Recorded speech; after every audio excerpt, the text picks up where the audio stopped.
우리 주님이신 예수께서 제자들의 발을 씻기신 너무나 유명하고 너무나 자주 회자되는 말씀입니다. 여러분도 잘 알고 계시지요? 네, 성도님들도 너무 잘 알고 계시고 담임 목사님께서 우리 성찬식을 하실 때 사용하셨던 본문이기도, 설교하셨던 본문이기도 해요. 우리는 이 말씀을 통해서 하나님의 아들이신 예수께서 이 세상에 있는 자기 백성들을 끝까지 사랑하신다는 게 우리에게 참 위로라는 사실을 좀 확인하고요. 그리고 또 주님이 보여주신 본을 따라서 우리도 서로의 발을 씻길 수 있도록 함께 간구할 수 있으면 좋겠습니다. 우리가 읽은 본문의 말씀에서 사도 요한은 예수께서 아신다, 예수께서 아신다라는 것을 강조하고 있어요. 제가 몇 구절을 읽어볼 테니까 혹시 눈으로 따라올 수 있으면 따라와 주십시오. 1절 상반절입니다. 유월절 전에 예수께서 자기가 세상을 떠나 아버지께로 돌아가실 때가 이른 줄 아시고, 3절인데요. 저녁 먹는 중 예수는 아버지께서 모든 것을 자기 손에 맡기신 것과 또 자기가 하나님께로부터 오셨다가 하나님께로 돌아가실 것을 아시고, 11절입니다. 상반절인데요. 이는 자기를 팔 자가 누구인지 아심이라. 아신다, 아신다, 아신다 세 번이나 등장합니다. 이렇게 본문에서 사도 요한은 예수께서 자기가 죽을 것을 분명히 아신다, 누구에게 배반당해 죽을 것을 확실히 아신다라고 세 번 분명히 아신다, 아신다, 아신다 하였습니다. 우리 주님은 아시고도 십자가에 달려 죽으시고 우리를 위해서, 우리를 구원하시기 위해서, 우리를 반드시 구원하시기 위해서 그 일을 수행하신 우리 구주십니다. 우리는 이 구주를 믿어 구원을 받았습니다. 믿으십니까? 반면에 사도 요한은요, 그 자리에 있던 예수님은 다 알고 계시고 아셔서 일을 하셨는데 제자들은 하나도 몰랐다는 것을 분명하게 보여주고 있어요. 대표적으로 예수님이 발을 씻은 중에 베드로와의, 여러 제자와의 대화가 오고 가지 않았겠습니까? 그렇죠? 근데 베드로와의 대화를 기록해 놓습니다. 그리고 그 베드로와의 대화를 통해서 제자들이 예수님이 발을 씻으시는 것을 전혀 몰랐다는 것을 보여줘요.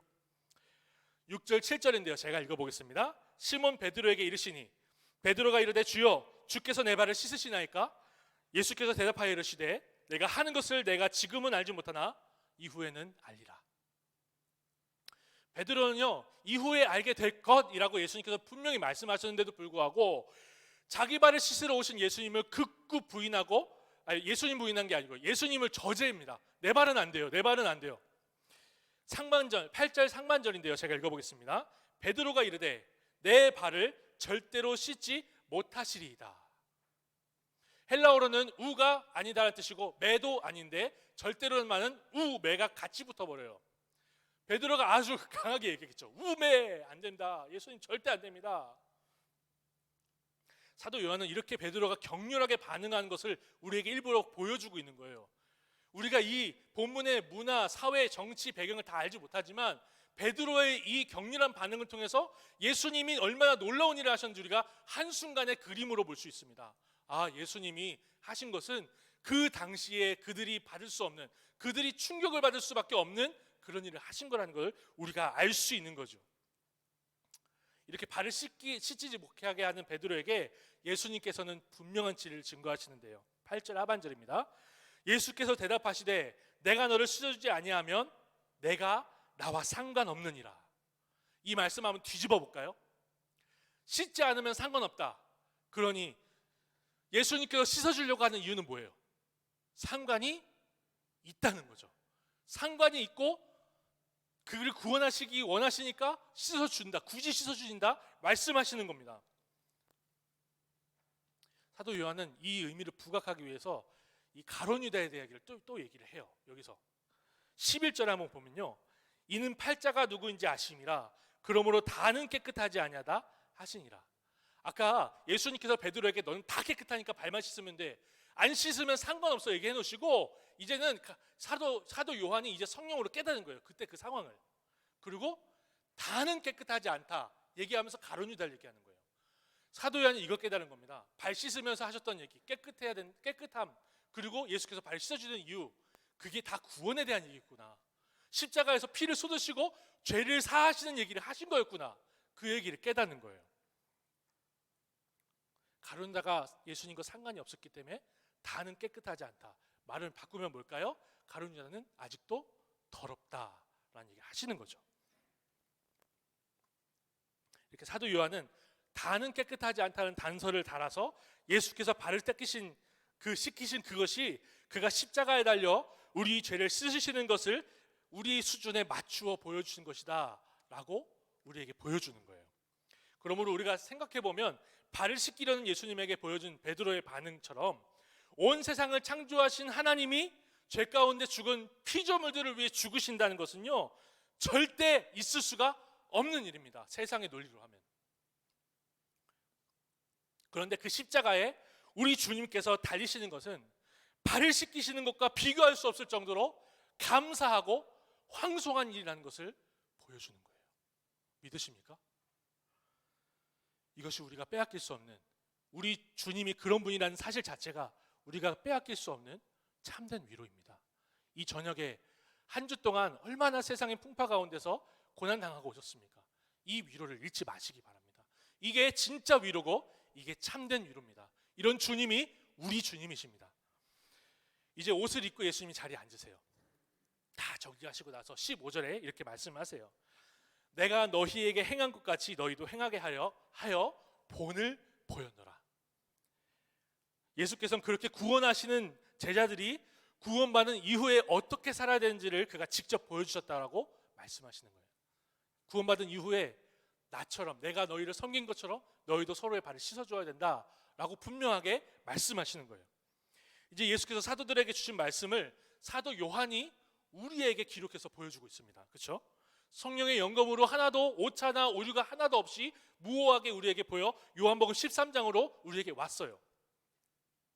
그러므로 구원받은 우리는 서로 사랑하라는 주님의 말씀에, 서로 발을 씻어주라, 내가 본을 보였다라는 주님의 말씀에 아멘 해야 될 줄로 압니다. 믿으십니까? 구원받은 우리는 이 세상을 사는 동안에 예수께서 이 세상의 차원으로 우리에게 맞춰주신 본을 반드시 따라가야 합니다. 물론 매번 수건을 두르고 우리가 세족식을 할 수 없습니다. 물대야를 들고 다닐 수가 없어요. 그렇지만 우리를 구원하시기 위해서 스스로 종이 되어주신 주님처럼 그 본을 받아서 우리도 서로에게 사랑의 종이 되어야 된다는 거예요. 이게 주님이 말씀하시고 분명하게 선포하신 것입니다. 이게 우리의 위로이고 우리의 인생 목표여야 됩니다. 믿으십니까? 여기서 우리는요, 주께서 명령하신 것이 단순히 윤리 도덕적인 차원을 훨씬 넘어서 생명의 차원이라는 것을 우리 또 생각해 볼 수 있어요. 왜냐하면 예수께서 17절에서 이걸 이렇게 말씀하시거든요. 이것을 행하면 복이 있다. 근데 여기 앞에 뭐가 빠졌는지 아세요? 이것을 알고 행하면 복이 있다라고 하시는 거예요. 알고 행하면. 안다는 문제가 계속해서 등장하는 거죠. 안다. 사도 요한이 안다라는 문제를 어떻게 푸는지 아십니까? 성령께서 오셔서 깨닫게 하시고 알게 하신다. 예수님의 말씀하신 것을 그대로 인용하는 거예요. 구원하여 영생을 가진 자만이 이 말씀을 받을 수 있다는 겁니다. 구원하여 영생을 가진 자만이. 단순히 선행을 하고 봉사활동 시간을 채우는 것과 차원을 완전히 달리한다는 거예요. 제자들도 그 자리에서 전혀 이해하지 못했습니다. 하나도 이해하지 못했습니다. 근데 승천하신 예수께서 성령 보내시고 나서 깨닫게 되는 거예요. 알게 되는 거예요. 예수님과 3년을 함께 했지만 그들이 3년 동안에 항상 깨닫지 못하고 알지 못했던 그것을 성령께서 깨닫게 하시고 생각나게 하셨으니 그 성령께서, 동일한 그분 성령께서 우리에게 오셔서 깨닫게 하시고 알게 하시면 우리도 주님의 말씀대로 이것을 알고 행하는 자는 복이 있다 하시는 그 복 있는 사람들이 될 수 있다는 거죠. 그러므로 알고 행하는 것, 우리가 알고 행하는 것은요, 결국엔 성령의 역사가 없이는 불가능하다라고 고백할 수밖에 없는 거예요. 성령의 역사 없이 알고 행하는 복이 없다. 그저 윤리와 도덕적인 행위로는 훈련하는 것, 어떠한 행위를 훈련하고 어떤 것을 자꾸만 드러내서 비슷하게 맞추는 것만으로는 이게 예수님이 말씀하신 그 복을 누릴 수가 전혀 없는 것입니다. 성령의 역사가 있어야 되는 거예요. 그러므로 이는 이 밤에 성령의 역사를 간절히 구하는 기도를 드렸으면 좋겠습니다. 주께서 보이신 모본을 알고 행할 수 있도록 간구하며 기도할 수 있으면 좋겠습니다. 이해를 돕기 위해서 제 얘기를 좀 해볼게요. 저는 내세울 것이 없는 가정에 태어났습니다. 정말 제 얘기를 하면 정말 저는 앞에 서면 안 되는 사람일 정도로 정말 부끄러운 출생을 했습니다. 저희 형은 깡패가 되려고 했습니다. 19살에 제가 태어났거든요. 저희 형 19살에 깡패가 되려고 했어요. 복싱장에 그 어머니한테 참고서 산다고 돈 받아가지고 복싱장에 내고 복싱장을 다녔대요. 그러다가 회심을 한 거예요. 제가 태어날 즈음에. 만약에 생각해 보세요. 저희 형이 회심을 안 했고 깡패가 됐는데 제가 태어났어요. 제가 그 아버지가 다른 동생이거든요. 많이 맞았겠죠. 근데 하나님이 보호하사 저희 형이 전도사가 된 거예요. 그래서 제가 덕분에, 저희 형 덕분에 집에는 정말 뭐 가진 것도 없고 뭐 진짜 아버지도 없이 살았지만 저희 형이 조기 교육을 시켰어요. 무슨 조기 교육을 시켰을까요? 예, 강남 파라군도 감당할 수 없는 성경 읽기 조기 교육을 시켰어요.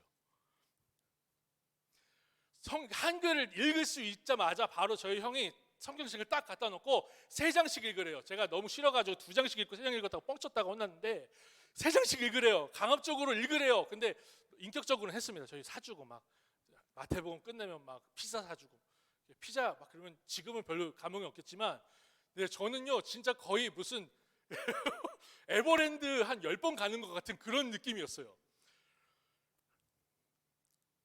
제가 초등학교 4학년 때 부평으로 이사를 3학년 말쯤에 이사를 왔는데 부평 감리교회 잠깐 다니면서 새날기도원에 3박 4일 가서 거기서 기도만 시키고 말씀만 듣는데 가가지고 지겨워 죽겠다가 갑자기 제가 그 살아계신 하나님을 고백하기 시작했습니다. 그러니까 그 너무 빠른 조기 교육 그리고 이제 너무 빠른 초등학교 4학년 때부터 제가 회심을 한 거예요. 그러니까 교회에 대해서 그리고 말씀에 대해서 개념이 있었어요. 예수님에 대해서 분명한 신앙의 고백이 있었어요. 초등학교 4학년 때부터. 열병이 얻어가지고 열병을 얻어서 제가 그건 그때 몰랐는데 말라리아였나 봐요. 그때 그 당시 말라리아 위수지역 이런 개념도 없는데 그 강원도 두배산골에 가가지고 기도하고 뭐 한다고 목이 다 뜯기고 기도하다가 말라리아를 걸렸나 봐요. 주일만 되면 열이 40도 올라가는 거예요. 그러다가 그 근처에 있는 집 근처에 있는 교회 가가지고 담임 목사님 안수를 받았는데 그냥 나와버렸습니다. 그게 부평 하남교회였어요. 거기서 이제 초등학교 5학년 때부터 중등부, 고등부를 다닌 거예요. 근데 제가 거기 중등부, 고등부 다니면서 교회가 너무 인간적이라는 것을 알았습니다. 중등부 회장이었고 고등부 찬양 인도자였어요. 교회가 너무 세상적이고 인간적이다. 엄마 아빠가 보내서 억지로 교회로 온 거예요. 네, 엉덩이가 막 자꾸 떨어져요. 목사님 설교 끝나면 도망가려고. 80명이 모였거든요. 고등부만. 다 그래요. 대부분. 예배 시간에 떠들고 장난치고 딴짓하고 주보에다 낙서하는 거는 너무나 당연한 거예요. 그래서 주보가 2장씩 필요했어요. 왜? 주보에다가 낙서를 해가지고 옆에 사람한테 주고 옆에 사람이 낙서해서 답장하면 또 이렇게 해줘야 되는데 주보가 모자라니까 2장씩 가져가는 거예요. 왕따가 있었습니다. 왕따. 세상에서도 왕따 있지만 교회에도 왕따가 있었어요. 제 중고등부 시절 얘기하는 거예요. 자폐증 환자 친구가 동갑내기 친구가 한 명 있었어요. 친구들이 그 친구가 오면 자리를 막 왔다 갔다 하면서 누가 제 옆에 안 앉을까를 열심히 경쟁을 했어요. 예, 매번 올 때마다 제 옆에 앉았습니다. 제 자랑을 좀 해볼게요. 왕따의 친구인 거예요. 그냥 뭐 거지 왕초 이런 느낌이었대요. 다른 친구들의 증언에 따르면 그렇게 다녔어요. 그나마 열심히 있는 친구들은 그냥 서로 못 잡아서 안달해요. 여자 둘 서로 쟤는 공부도 못하면서 지도 못하는 게 쟤도 공부 못하면서 교회 가지고 왜 저러고 있냐고 막 서로 미워하는 거예요. 제가 중등부 회장이니까 그거를 여기서 듣고 중재하고 여기서 듣고 중재하고. 예수님은 서로 사랑하라고 본을 보이셨는데 예수님은 알고 행하면 복이 있다 하셨는데 교회는 예수를 모르는 세상과 전혀 다를 바 없는 것을 제가 보게 됐습니다. 제가 그러면서 고등학교 2학년 때쯤 굉장히 신앙의 방황이 있어가 2학년 시작할 때쯤 하나님이 큰 은혜를 주셨어요. 제가 그래가지고 성경을 그 고등학교 2학년 시작 때는 초에 성경 한 권을 다 읽어버렸습니다. 한 달 만에 다 읽고 매일마다 50장 60장씩 읽었어요. 그리고 매일 저녁에 자율 학습이 끝나면 저녁에 이 예배당 불 꺼진 예배당에 와가지고 1시간 2시간씩 기도하고 가는 거예요. 중고등부 고등부실 문 앞에서 문고리 잡고 기도했어요. 하나님 제발 살려주세요. 우리 고등부 좀 살려주세요. 예배 좀 살려주세요. 그때 선생님이 한 분 오셨는데 같이 기도를 했어요. 큐티도 같이 하고. 예. 어떻게 됐을까요? 얼굴이 빨개졌네.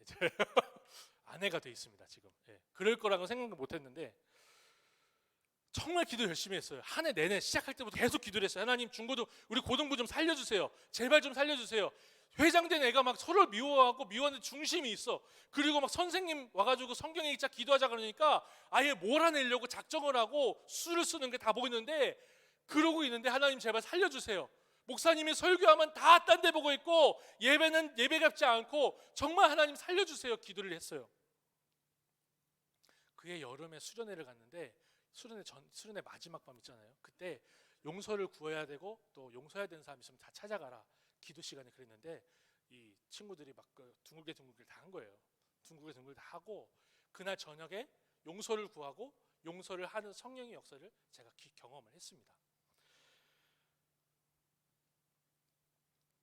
그러니까 제가 지금 드리고 싶은 말씀은 뭐냐면요, 예수님께서 알고 행하면 복이 있다 하신 거 우리가 100날, 20날 작심삼일해서 되는 게 아니라 성령이 도우셔야 되고 그것을 위해서 기도해야 된다는 거예요. 요즘은 제가 애를 키우니까 그렇게까지는 기도를 못할 것 같아요. 눈만 감으면 졸리고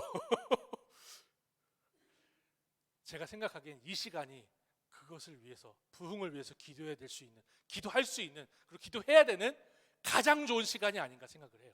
이 시간이. 사랑하는 성도님들, 중고등부의 부흥을 위해서, 그런 부흥을 위해서, 우리 부평 동부교회의 부흥을 위해서 기도해 주시는 기도의 동역자로 오늘 이 저녁에 서시기를 부탁드립니다. 알고 행하면 복이 있다 말씀하셨어요. 하나님, 우리 중고등부, 우리 사랑하는 부평 동부교회가 알고 행하게 하옵소서. 성령 하나님, 그런 부흥을 우리에게 허락하옵소서. 그 기도가 우리에게 진정한 복이요, 진정한 위로요, 진정한 소망인 줄 압니다. 함께 들으신 말씀을 기억하고 또 주님께서 주시는 음성을 따라 자유롭게 잠시 기도하겠습니다. 우리 중고등부는 잠시 나와서 특성을 준비하겠습니다.